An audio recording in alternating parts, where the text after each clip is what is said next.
Kung hindi blankong resibo ang inilalabas, hindi nakakabasa ng balota ang ilang makina sa Lipa, Batangas. Kaya ang ilang botante, iniwan na sa electoral board member ang kanilang mga balota.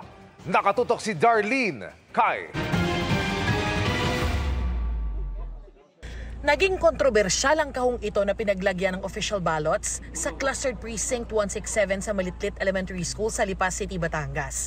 May mga balota raw kasing nakalagay dyan na miyembro na ng EBO Electoral Board ang nagpapasok sa mga ACM o Automated Counting Machine. Kinumpirma yan ng DESO Technical Support Staff na assigned sa Malitlit para bantayan at solusyonan ng mga aberya. Yung po kasing mga bumoto, hindi na po siya ma-read. Gawa po nagkaroon nga po ng error yung ACM.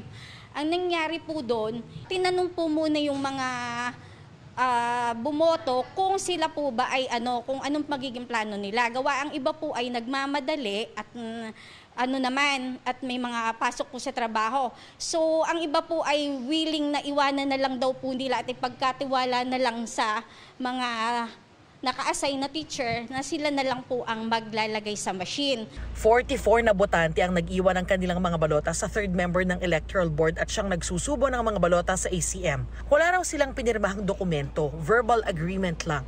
Alternate po yung nabaklag at saka yung nakapila nakapila na mga bumoto, yung mga botante po natin. Naayos din naman daw ang ACM. Dito naman sa Gaudencio B. Lontoc Memorial Integrated School sa Lipa pa rin, nagkaaberya ang ACM sa Clustered Precinct 211. Blanco ang lumalabas na resibo sa tuwing nag-feed ng balota ang botante. Ang resibong tinutukoy ay ang Voter Verified Paper Audit Trail o VVPAT na piniprint ng ACM para ma-check ng botante kung tama ang nagrehistrong boto sa makina base sa mga sinade niya sa balota. Kaya natatagalan po ako, nagkakaroon po ako ng delay dahil kung minsan po ang resibo ng botante ay hindi agad nagpiprint out. Kada botante, kailangang ipasok ni Ramil ang kanyang smart card para makapag-print ang ACM ng mga resibo. Kapag nagkataon po, doble rin po ang kailangan kong thermal paper dahil marami po ang natatapon. Ay kung ako naman po ay maghihintay na may ayos nila na hindi ko naman po alam kung kailan maayos, tatambak naman po ang aking mga botante. Nag-alala tuloy si Maricel. Walang laman Pero kumalma siya nang makitang tugma naman ang laman ng kanyang balota sa naprint sa resibo. Yun nga lang, talagang nagkapila sa presinto dahil sa aberya. Ganyan din sa Clustered Precinct 217 dahil iniluluwa ng ACM ang mga balota.